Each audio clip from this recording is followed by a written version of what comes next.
amados hermanos, que una vez más en pie compartamos juntos leyendo estas porciones de la Escritura, Primera de Tesalonicenses 2:13 y Segunda de Pedro 1:19 al 21. Pensemos en lo que estamos leyendo para así recibir mejor lo que se va a compartir enseguida. Todos juntos.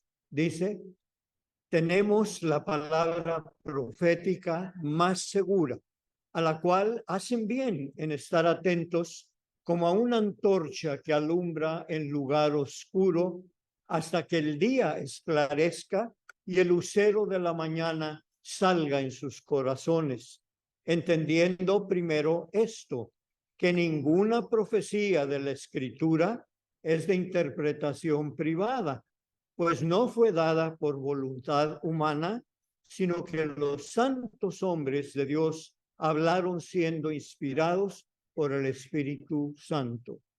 Damos gracias a Dios de que cuando recibisteis la palabra de Dios que oísteis de nosotros, la recibisteis no como palabra de hombres, sino según es en verdad la palabra de Dios, la cual actúa en vosotros los creyentes. Esto es palabra de Dios.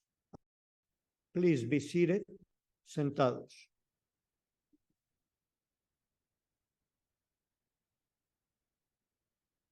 Bueno, pues como lo decíamos al principio de este servicio, esta es la segunda parte del tema relacionado con la transmisión de las Escrituras. Nosotros creemos, tenemos la convicción que Dios se reveló a través de personas en los tiempos antiguos. Dios les dijo: comuniquen este mensaje mío al pueblo. Sabemos que Dios lo hizo desde el tiempo antiguo hasta el presente, pero durante un promedio de 2100 años lo hizo en forma escrita. No que Dios lo escribiera, pero apartó a personas desde el tiempo de Abraham, que escribía en tablillas con cera, después Moisés, hasta el tiempo del Nuevo Testamento. Dios comunicó, transmitió la Biblia, la palabra, en forma escrita, como dice el pasaje que leímos, por medio de gente que Él inspiró para hacer. Pero ellos que escribieron la palabra original, hubo un día en que fueron llamados a la presencia de Dios. Otros tomaron su lugar. Con el tiempo, el evangelio se fue extendiendo fuera de Palestina y llegó a Grecia, llegó a Italia, Roma, llegó al norte de África y así, conforme ha pasado el tiempo, ha llegado hasta nosotros. Eso quiere decir que ha habido otras personas después de los que originalmente escribieron la palabra. Ha habido otras muchas personas que han transmitido esas escrituras y lo han hecho usando los medios humanos, los medios de su cultura. Y ese es pues el propósito de este taller, que sigamos viendo cómo es que Dios permitió que su palabra llegara a nosotros a través de muchas gentes, y hasta el día de hoy hay gentes que siguen escribiendo, traduciendo para que la Biblia sea conocida en todas partes. El domingo pasado decíamos que Dios en los tiempos antiguos se reveló y que el hombre usó los medios que tenían a su alcance. Primeramente se usó un papiro, que era una planta que ellos trabajaban y la ponían, haga de cuenta, en la forma de una hoja, como hoy en día la conocemos, hojas, pero en aquel tiempo eran de una planta, se llamaba papiro. Pero como era muy fácil de destruir, el hombre fue descubriendo otros medios.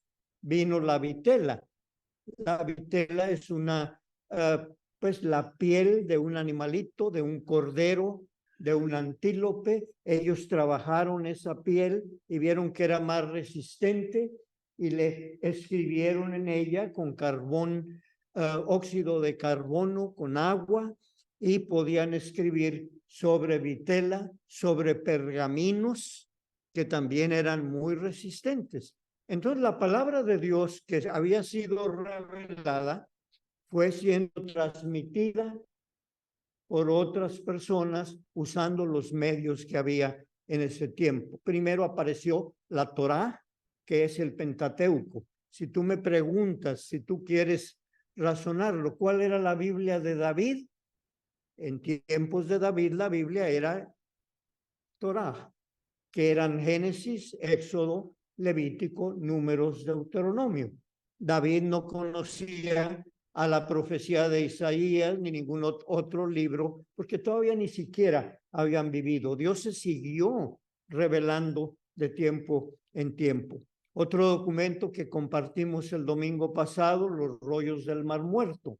Estos se llaman así porque fueron encontrados apenas, hermanos, hace unos 70 años, en 1947, fueron encontrados en un monasterio que existió en Palestina, y de esos rollos del Mar Muerto hoy se confirman muchos de los documentos antiguos, porque esos rollos datan de los siglos tercero, segundo y primero antes de Cristo.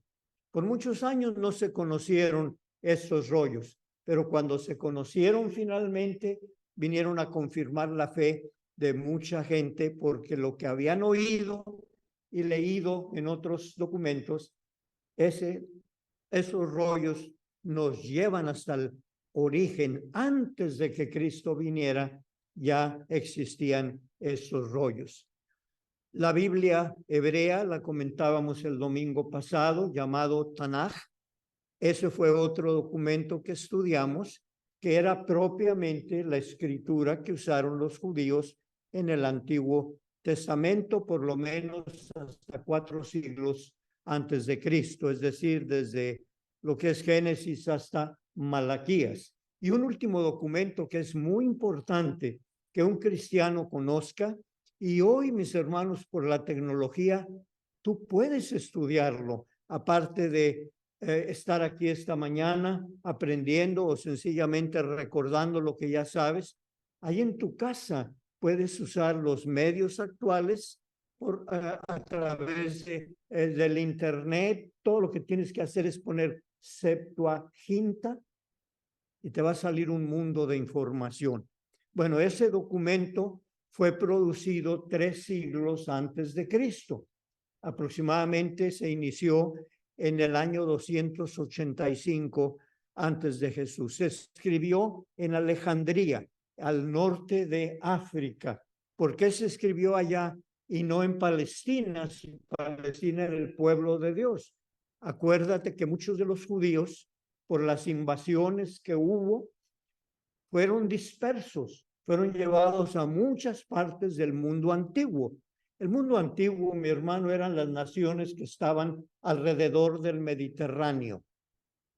Ya existían otras naciones, por supuesto, pero desde el punto de vista bíblico, empiezas de Italia, entras al mar Mediterráneo, hace como una herradura, pasa por toda la tierra prometida, continúa hacia el sur hasta llegar a África del Norte. Todo ese territorio es donde se originó o se originaron estas escrituras. La Septuaginta fue producto de judíos alejandrinos, es decir, judíos que habían nacido en el norte de África y que se les había pedido que escribieran las tradiciones, la historia de cuando vivían en Jerusalén como pueblo. Acuérdate que en Alejandría existió una biblioteca muy famosa. Era de las más famosas en aquellos tiempos. Y el que gobernaba en esta ciudad quería tener allí donde ellos vivían, quería tener los documentos de todo el mundo antiguo. Y dijo, los judíos tienen que tener su historia, y por eso fue que se escribió este libro llamado la Septuaginta. Hermanos, fue de las primeras traducciones de la Biblia, Antiguo Testamento, que se conocieron. Este documento se escribió en griego, ya no en hebreo. Repito, conforme se fue extendiendo el pueblo judío en otras partes del mundo y otras gentes de otras culturas aprendieron, pues, de la palabra, se hicieron estas traducciones. Todo lo que en el Antiguo Testamento puedes y podemos nosotros aprender por los medios que Dios quiso usar, se puede reducir a este credo que está ahí en la pantalla, que resume todo el pensamiento del Antiguo Testamento. Este credo se le llama el Shemai. Ahí está cómo es que se pronuncia, pues, esto que está en Deuteronomio. Oye Israel, Jehová nuestro Dios, uno es. Ese es el pensamiento central desde Génesis hasta Malaquías. El resumen, pues, de ello. Esto nos lleva a pensar, pues, que lo que el Antiguo Testamento comparte hasta este día con nosotros, gracias a Dios, es que la Biblia habla de un monoteísmo ético. ¿Qué quiere decir esta frase? Creemos en un solo Dios. En aquel tiempo había multiplicidad de dioses. Había gente que creía en los Baales y en otro. Cada pueblo tenía, pues, su Dios regional. El pueblo judío predicó, no son muchos, es uno solo. No es un Dios para una región, es un Dios universal que tiene que ver con todo lo creado. Si alguien te pregunta, hermano, ¿cuál es el corazón del mensaje del Antiguo Testamento? Dile monoteísmo ético. ¿Qué quiere decir la palabra ética? Que era un solo Dios, pero que exigía de su pueblo una vida diferente, una vida santa. Acuérdate que la palabra santa significa diferente. Entonces, el pueblo judío fue lo que recibió, lo que transmitió desde el tiempo de Moisés hasta el tiempo de Malaquías y hasta nuestro día. Monoteísmo ético, porque es Dios hablándote a ti, a tu vida, para que seas una persona diferente a los que no conocen a Dios. Esto fue el domingo pasado. Perdonen que elabore, pero para beneficio de algunos de ustedes que nos tuvieron. Todo ello se hizo por pergaminos, por medio de rollos, por medio de otros materiales que se usaron. Pero muy pronto apareció un nuevo medio. De lo que era un rollo, un pergamino, el hombre descubrió una nueva forma para escribir las escrituras o la Biblia, para transmitirlas. A esa nueva forma se le conoce en la historia con la palabra códice. Voy a tratar de explicar. Un judío como David tenía un rollo del Torá, del Antiguo Testamento, y tenía que tomarlo aquí y manejarlo con dos manos. O si posterior a David uno quería leer Isaías, imagínate con 66 capítulos que tiene, y le pedían que leyera Isaías 30 y su rollo estaba pues cerrado. Para llegar a Isaías 30 tenía que pasar un buen rato moviendo este cilindro y este otro en la dirección para cuando llegaba el día. Con el códice, el hombre aprendió una nueva forma más fácil. ¿Qué quiere decir la palabra códice? Bueno, la palabra códice, aquí estamos hablando, está en la pantalla el pergamino. La palabra códice es el libro que tú y yo conocemos hoy. Códex, códice, es decir, ponían las escrituras pegadas nada más o encuadernadas, cosidas por un lado, por el otro quedaban sueltas, le ponían una piel por arriba al códice y tú tenías en un libro como estos, no igual, pero la forma similar, y tú podías abrir Isaías y fácilmente voltear la página sin tener que hacer todo lo demás.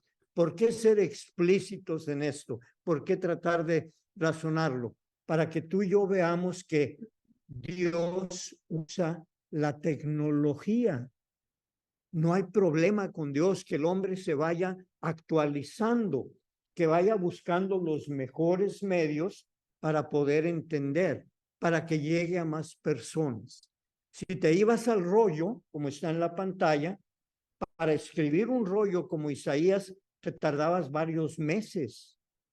Y los judíos eran tan estrictos y celosos que si estaban escribiendo, iban ya en 15 páginas y caía tinta en el documento, o estaban escribiendo la palabra Yahvé o Elohim y se equivocaban, tenían que romper el documento, no podían usarlo o lo tiraban a la basura. Entonces imagínate seguir, si hoy en día fueras al colegio y te piden que leas tal libro y todavía estuviéramos en el rollo, pues, hermanos, no funcionaría esto. Dios permite, Dios usa los medios de la tecnología y es el caso que estamos comentando. Del rollo al códice. Lo que les llevaba meses o años escribir, con el códice se agilizó más. Entre los... perdón.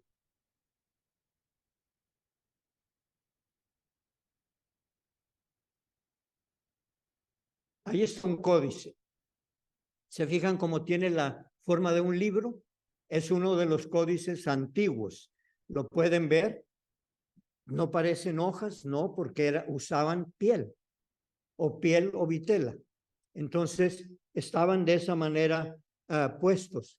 No medían lo mismo que tú y yo tenemos ahora en la Biblia, eran mucho más grandes. Eran 12 pulgadas de ancho, en algunos casos, por 18 de largo. Entonces eran unos libros enormes y tenían que escribir, eran manuscritos, tenían que escribirlo página por página. Sin embargo, era un adelanto de la tecnología, del rollo al códice. Hoy les voy a mencionar brevemente los primeros códices que se escribieron y que existen hasta nuestro día en diferentes bibliotecas del mundo, que sea en Nueva York, que sea en Francia, que sea en ciertos lugares.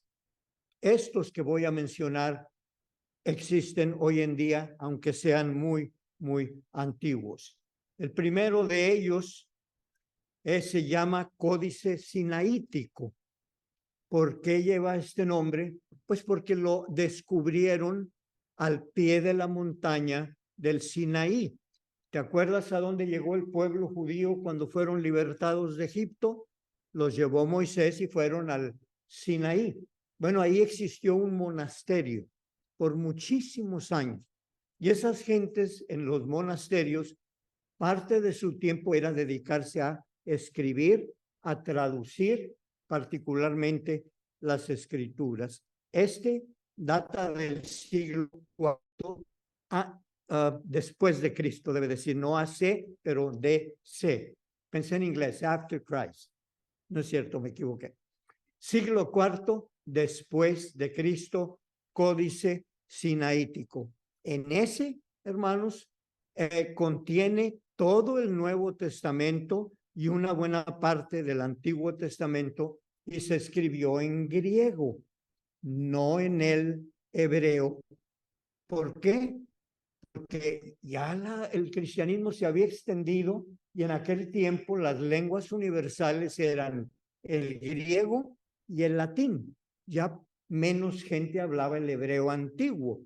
Entonces, esas personas que vivieron 400 años después de Cristo, vamos a escribirlo en el idioma de la mayoría de la gente. En este caso, el Códice Sinaítico fue escrito en griego y usó una palabra por si tú la lees después o probablemente la sepas. Fue en griego y se le llama un documento uncial. Nada común la palabra. Quiere decir que usaron el griego, pero puras mayúsculas. El griego se escribe de izquierda a derecha. Cada columna iban escribiendo letra por letra, diferente al hebreo que se escribe de derecha a izquierda. El griego era escrito, de izquierda a derecha y con puras palabras o letras, mayúsculas. Hermanos, en ese tiempo no había puntos, comas, en ese tiempo no había versículos, no había vocales. Imagínate hablar un idioma sin vocales, sin A, E, I, O, U. Es muy difícil. ¿Por qué lo comento? Porque el que podía leer las escrituras era aquel que había estudiado y estudiado mucho para poderlo pronunciar, para poder entender lo que significaba. Les llevaba mucho tiempo. No había puntos, comas, insisto, no había nada de lo que hoy en la evolución de los lenguajes nosotros tenemos mucho más acceso a poder leerlo. El siguiente códice de ese tiempo también es el Códice Vaticano. ¿Por qué se llama Vaticano? No es porque lo escribieron allá en el Vaticano, en Roma, pero porque allí es donde hoy se conserva.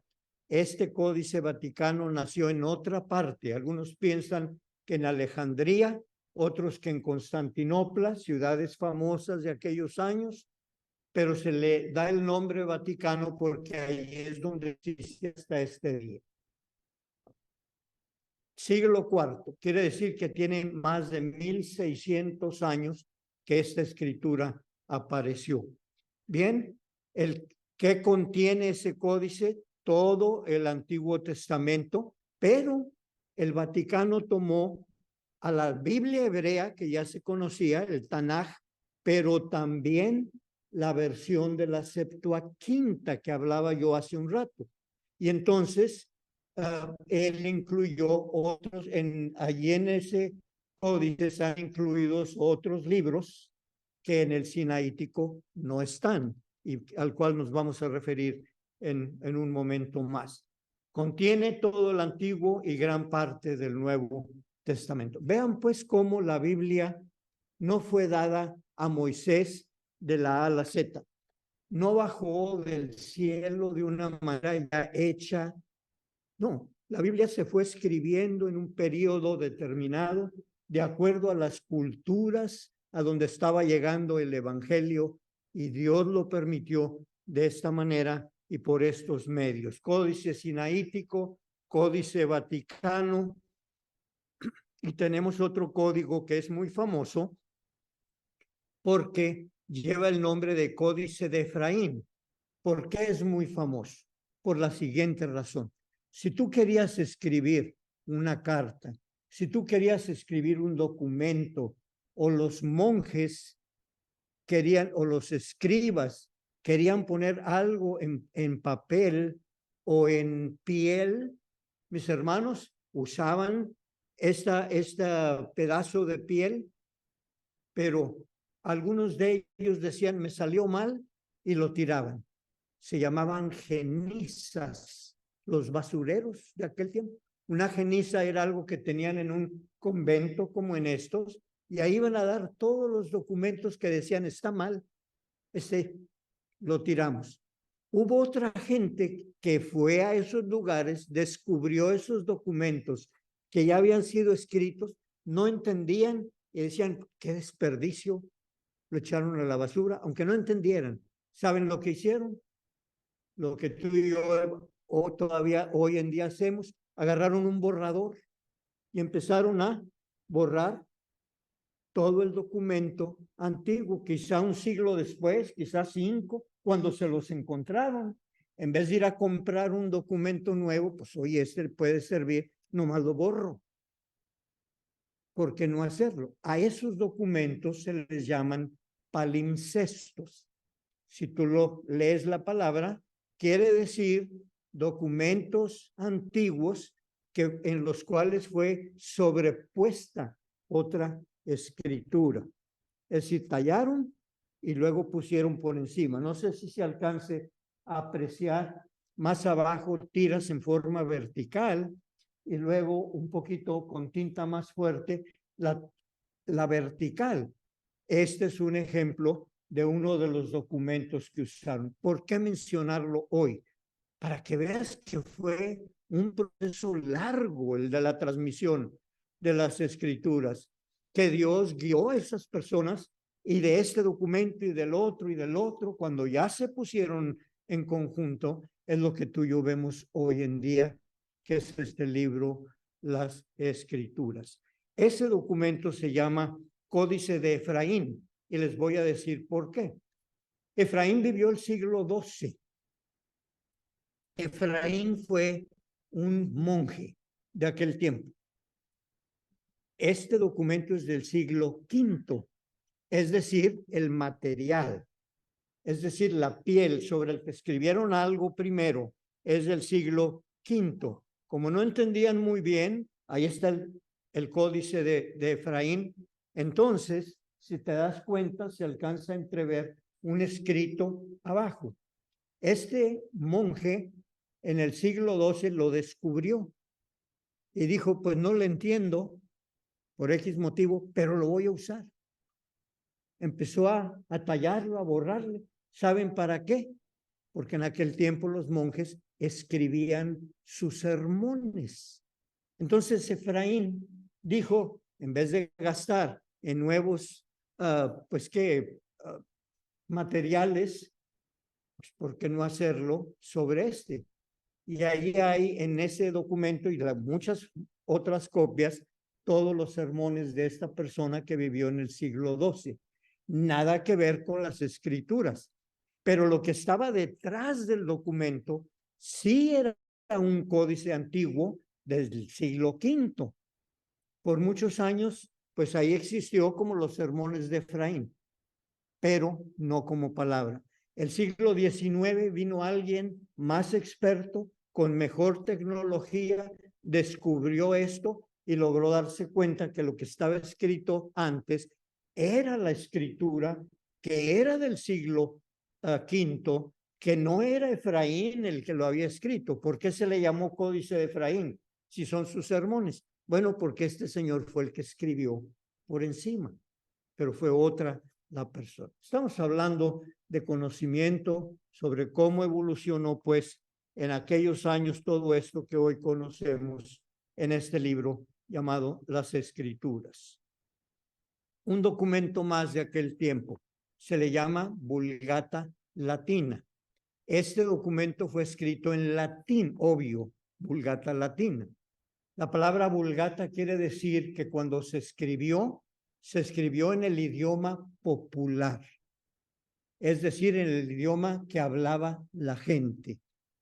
La palabra Vulgata, que hoy tú y yo traducimos como vulgar a nosotros hoy nos suena algo que negativo. Pues en aquel tiempo se refería al idioma común, nada más. Este señor empezó a escribir en aquellos años, a finales del siglo IV y principios del V, toda la Biblia basado en diferentes documentos que existían en latín. Porque la Biblia, hermanos, hoy en día se conservan documentos desde el siglo II, siglo III, IV, etcétera. Bueno, Jerónimo de Belén, su apellido es de Belén porque fue el lugar donde él nació. Este señor escribió la Vulgata Latina, que llegó a ser la versión oficial de la Iglesia Católica. Escrito en latín, ¿por qué? Pues porque también había cristianos en Italia, en Roma. Era el imperio que dominaba el mundo, querían tener su escritura. Algunos salieron en griego, como los que mencionamos, estos otros en un idioma pues diferente. Es también un documento, repito, en el que se han basado nuevas gentes que han escrito para llegar a tener la Biblia. Sin mayor detalle, son estos algunos de los documentos que existieron en los primeros 10 siglos y hoy en día existen en las bibliotecas famosas que hay en el mundo. Y sabes una cosa, tú dices, bueno, pero para cuando me toque ir a España, porque ahí hay un documento, para cuando me toque ir a Alemania, pues va a estar muy difícil. ¿Sabes una cosa?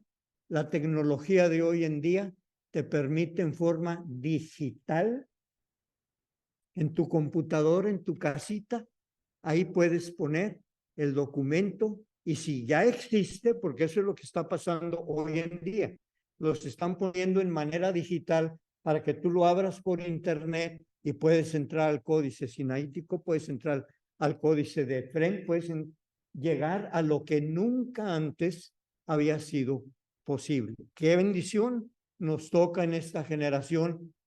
El material está al alcance nuestro. Es cuestión de dedicarle tiempo. ¿Y todo por qué? Vuelvo a repetir lo dicho al principio, porque la fe es por el oír y el oír por la palabra. Llega la palabra, aliméntate. Hoy en día es mucho más fácil en cualquier idioma, en cualquier lugar. ¿Por qué? Para que tu fe se fortalezca.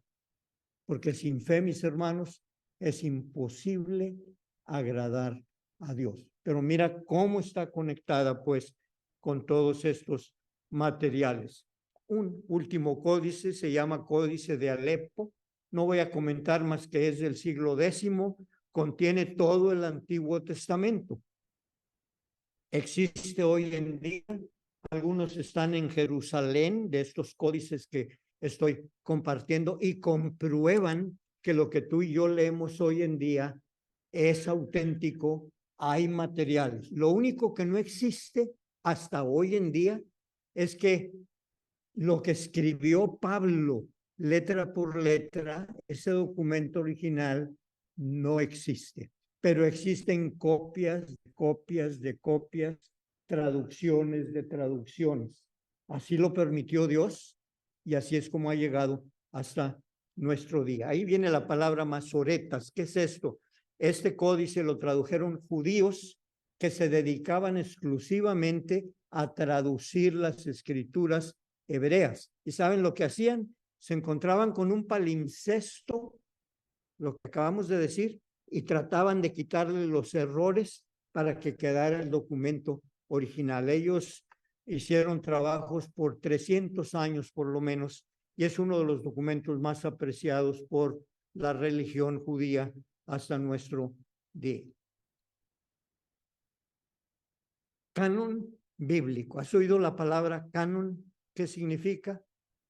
Bueno, el canon, para compartirlo, un canon quiere decir un catálogo de escrituras reveladas por Dios a su pueblo como regla de fe y conducta. Un canon es una regla. Tú llegas a un lugar y le dices a una persona, mira, traigo 100 libros. Quiero que me digas cuáles de estos 100 libros tienen los criterios para ser Biblia. Y los que no lo tienen, por un lado, pueden tener su valor. Canon quiere decir todo lo que el hombre a través del tiempo tuvo en su mente para seleccionar: estos son libros revelados, estos no son libros revelados. Se le llama canon bíblico. Que el Antiguo Testamento, bueno, el Antiguo Testamento tiene su propio canon, como lo ves en la pantalla. El pueblo judío, su Biblia hoy en día lo compone el Torá, lo componen los profetas y los escritos. ¿Tú dices qué es eso de escritos? Los salmos. Ahí está Job, Salmos, Proverbios, Eclesiastés y Cantares. Pero los judíos los dividen en una manera distinta a como nosotros la conocemos.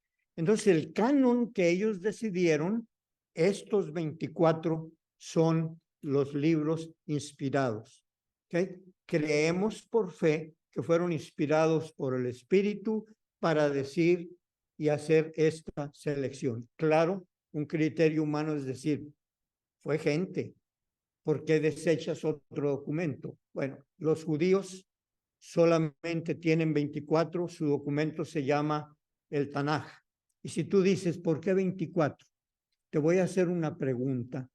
El que lo sepa, dígamelo. ¿Cuántos libros hay en el Antiguo Testamento? How many books do you find in the Old Testament? Anyone? No alcanzó a oír. En el Antiguo Testamento.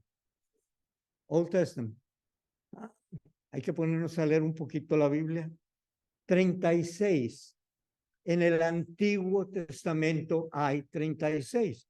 Entonces tú ves en tu Biblia 36, pero tú ves una Biblia hebrea y dices 24. ¿Estamos equivocados nosotros o están equivocados los judíos? ¿Quién me resuelve? Ninguno de los dos estamos equivocados. Lo que pasa es que en la Biblia hebrea, lo que tú y yo hoy decimos, primero y segundo de Samuel, ahí van dos. Primero y segundo de Crónicas, ahí van otros dos. Primero y segundo de Reyes, ahí van 6 ya. Tú vas a una Biblia hebrea y dice libro de Samuel, 1. Libro de los Reyes, 2. Libro de las Crónicas. Te digo por si algún día viene esto en alguna conversación que tú tengas con alguien. Pues ahí ya le quitaste 3. Tú y yo en nuestra Biblia, ¿cuántos son los profetas menores, hermanos? Otra vez. Los profetas menores, hay profetas mayores, hay profetas menores en tu Biblia, la que tiene que ver con tu fe. ¿Cuántos profetas menores? Hay 12. Después de Daniel sigue Oseas, Joel, Amós, Abdías, Jonás, Miqueas, Nahum, Habacuc, Sofonías, Ageo, Zacarías y Malaquías. ¿Cuántos? 12. Tú vas a la Biblia hebrea y todos los profetas menores están en un solo libro. ¿Qué quiero resolver con esto? Si te dicen, oye, la Biblia verdadera, la de los judíos, nomás tiene 24 y tú tienes 36, tú estás equivocado. No, es que las ediciones contemporáneas dividieron, y no contemporáneas, desde hace muchos años, dividieron pues de esta manera. El Nuevo Testamento, ¿cuántos libros hay? Pues ya lo leyeron. 27. Son los que ellos consideraron que era el canon del Antiguo y del Nuevo Testamento, que son los mismos que nosotros tenemos hoy. Con el respeto que me merecen, oyentes que están con nosotros y ustedes, mis hermanos, en la edición católica, en el Antiguo Testamento, hay 46, mientras que en la edición protestante, por llamarlo de alguna manera, hay 36 hace rato, hay 39, perdón, hay 39. Y en la edición católica 46, hay 7 de más. ¿Por qué esto? Porque en la edición católica lo sacaron de la Septuaginta, documento antiguo, y los protestantes lo sacamos del Tanaj, de los libros hebreos de su propia Biblia. ¿Por qué? Porque pensamos que a ellos fue a quienes se reveló Dios y lo que ellos tienen como su Biblia, Antiguo Testamento, lo tenemos nosotros como parte del canon del Antiguo, pues, y del Nuevo Testamento. Ya voy a concluir, estoy tratando de avanzar sin elaborar mucho, pero me interesa llegar a un punto más. Así como fue un cambio tremendo, que del rollo llegamos al códice, fue un cambio radical, porque el rollo era mucho más difícil de manejar y el códice más fácil, y ayudó mucho a la evolución. También fue un cambio tremendo cuando el hombre inventó la imprenta. Antes era manuscrito. ¿Qué quiere decir la palabra manuscrito? Obvio. escrito a mano. Pero el día que vino alguien y descubrió inventó la imprenta, cambiaron las cosas enormemente. Hermanos, en el siglo XV y XVI de la era cristiana, hubo algo en el mundo que revolucionó, cambió totalmente a toda la sociedad. Sucedieron cosas en el 15 y en el 16, un promedio de 100 años, que cambió al mundo completamente. ¿Sabes cuál es? En el Renacimiento hubo 4 grandes cambios en la vida del ser humano aquí en la tierra. 1, se descubrió América, 1492. Antes el mundo antiguo era Europa, el mar Mediterráneo, China, etcétera. Se descubre América y con ese revolucionó mucho las cosas, el comercio.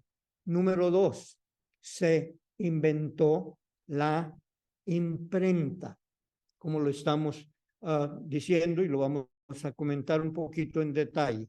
Ahí está una imprenta. ¿Quién fue el que inventó esto? Fue un alemán, no es de extrañar, un alemán llamado Johannes Gutenberg. Él inventó la imprenta en 1454. Se descubre América, se inventa la imprenta, la literatura universal, hagan de cuenta que explotó. De la noche a la mañana, todo mundo puede escribir y con una imprenta a la mano puede tener sus libros en lugar de dársela a un monje para que la escribiera letra por letra. Entonces, la explosión de la literatura española de ese tiempo es, para los que han estudiado literatura, de ese tiempo son los escritos de Lope de Vega, de Quevedo, del que escribió El Quijote de la Mancha, Miguel de Cervantes Saavedra, de Sor Juana Inés de la Cruz.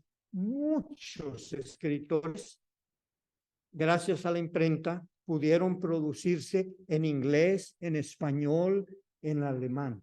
Todo ello sucedió pues en esos tiempos. Y me falta un episodio más. Se descubre América, la imprenta es creada, la literatura explota por todas partes y uno más. La Reforma Protestante, 1517. Hay otra manera de creer. Ahí viene Martín Lutero, Juan Calvino, con el beneficio de la imprenta. 4 cosas que sucedieron que cambiaron, repito, al mundo de muchas maneras. ¿Qué es la imprenta? La imprenta es una plancha de impresión en la que se sujetan unos tipos móviles o letritas que son móviles, las puedes cambiar aquí y allá, a los que se les aplica una tinta, se presiona y al hacerlo sobre un papel, o puede ser vitela, en aquellos años, vitela, pergamino, obteniendo así múltiples copias rápidamente. Querías el Salmo 23, se lo llevabas a Juan Gutenberg, él lo ponía en su imprenta y te podía entregar 1000 copias al día siguiente.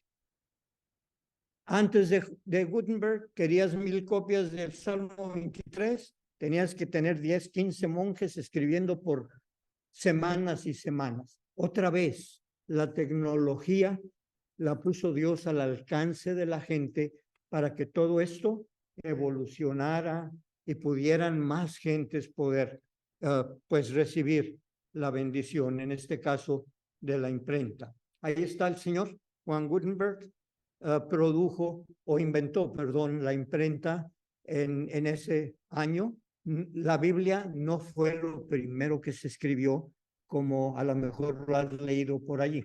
Primero se escribieron algunos breviarios, algunos catecismos, algunas cosas breves, pero la primera producción en gran escala, y al decir gran escala estoy diciendo en muchas más copias, fue la Biblia 1454. ¿Cuántos se escribieron en el tiempo de este señor, de Gutenberg? 135 copias en vitela y 65 copias ya existía el papel que inventaron los chinos, lo empezaron a usar también pues en la imprenta. Detalles que de alguna manera forman parte de todo este estudio. Ahí está una vez más la edición de la Vulgata Latina, porque fue lo que publicó Gutenberg. La Vulgata, de la cual ya hablamos, de Jerónimo de Belén, en 1455, un año después de que él había descubierto esto. Y era impresa, perdón, en pergamino y en papel. Miren el tamaño del libro, lo que comentaba. Para ir a tu escuela con un libro como esos, pues se tomaba su tiempo, pero podías tener en un solo escrito lo que de otra manera tenías que llevar como 15 rollos si te vas hacia atrás. Y más atrás, como 20, 30 tabletas de cera. Así ha evolucionado la tecnología y así es como tú y yo hoy podemos disfrutar de ello para afirmar más nuestra fe. ¿Por qué? Porque la fe es por el oír y el oír por la palabra. Ahí empieza todo, mis hermanos. Un ejemplo más, y con este termino. Esta Biblia es la Biblia de Martín Lutero. Lutero en su tiempo dijo, ya imprenta, ya está a mi alcance. ¿Por qué no escribirlo en alemán? El problema era que la iglesia establecida prohibía que la gente escribiera la Biblia. Y si lo hacía, tenía que ser en latín y con un clérigo en un lado para ver que no estuvieras escribiendo algo que no correspondía. Lo digo con respeto, son las cosas que acontecieron en aquellos tiempos. Martín Lutero dijo en alemán y usó el alemán que hablaba la gente común, porque en ese tiempo hacían diferencia entre el latín clásico y el latín vulgar, el griego clásico y el griego koiné o común. Bueno, Lutero produjo en 1522, en menos de 3 meses, gracias a la imprenta, salió el Nuevo Testamento. Hoy lo conocemos como Biblia de Lutero, pero lo primero que él publicó realmente fue el Nuevo Testamento, 1522. Tardó 12 años para cuando salió la Biblia completa, que fue en 1534. Y dices tú, 12 años, ya tenían la imprenta. Pues sí, pero 12 años que tuvo que estar escondido en un castillo, porque andaban detrás de él, lo querían matar. Entonces, para cuando logró combinar todo y se produjera esto, pues tardó sus años, pero es la Biblia que hoy se conoce en los museos como Biblia de Lutero. 1522, ahí está el dato, se tradujo al alemán el Nuevo Testamento, basado en manuscritos griegos y en el Textus Receptus, del cual vamos a hablar después, de un señor que se llamó Erasmo de Rotterdam. Pero para el Antiguo Testamento, Lutero usó el Tanaj. ¿Qué quiere decir Tanaj? La escritura hebrea. Sin embargo, y si te llama la atención, bueno, Lutero incluyó los libros apócrifos en la última parte con un comentario. Estos son para tu lectura, para tu conocimiento, pero no son palabra inspirada. Cosas que se dieron en la historia y que produjeron pues diferentes ediciones y manuscritos y códices. Sí, lo escribió en hebreo, basado en el Tanaj, en la Vulgata Latina y otros manuscritos. Es lo que hizo este varón en su tiempo. Bueno, y llego al final de esta presentación trayendo un texto. Este es texto literal de la frase que está en la Biblia en Jeremías, en Isaías 48. ¿Cómo lo escribió Casiodoro de Reina? Que es el que vamos a compartir el próximo domingo para entender que este libro que tenemos, ¿de dónde viene? Ese señor se llamó Casiodoro de Reina. ¿Cómo lo escribió? en 1569. Escuche cómo se pronunciaría. Secase la hierbúa, F, la flor, mas la palabra del Dios nuestro permanece para siempre. Así hablaban. Y es el idioma, mi idioma. Pero vean cómo evolucionó, y de escribir X, escribían ellos J y otras de las palabras. Y repito, esto escrito de esta manera fue lo que inspiró a muchas gentes para que Alemania fuera, pues tuviera la fe luterana, después en Francia y en Suiza con Juan Calvino, obvio en francés. Pero recordándolo, pues, para ellos esto tuvo un valor. Si tú lo ves ahorita, bueno, quizá no usted, pero pudiera haber alguien que dijera, está equivocado, así no se escribe, porque tú y yo estamos aquí, tú y yo estamos en nuestra generación, y si no está conforme a nuestra generación, creemos que está equivocado. No, mi hermano, está correcto. Tú y yo hoy lo decimos, sécase la lluvia, marchítase la flor, mas la palabra del Dios nuestro permanece para siempre. Terminamos pues este segundo estudio. Sé que hablar de esto, pues, en ocasiones no es muy apreciado, pero para mí es indispensable, básico, que si tú dices yo soy cristiano y te preguntan ¿en qué crees? Yo creo en Cristo, yo creo en Dios. Bueno, ¿y dónde dice eso en la Biblia? Y cuando te dicen Biblia empieza la ajustada donde estás sentado y resulta que conocemos muy poquita Biblia, mis hermanos. Y si la Biblia dice tu fe verdadera, no tus supersticiones, no tus suposiciones, tu fe verdadera debe tener como origen la Escritura. Tú y yo acabamos, tenemos una generación, nos vamos a ir al cielo, confiamos, pero la palabra del Dios nuestro permanece para siempre. Amén. Sin mayor detalle, así concluimos esta segunda parte de nuestro estudio. Es usted bienvenido. Espero tener no menos audiencia, pero por lo menos la misma, para que completemos la serie de 3. ¿De qué vamos a hablar?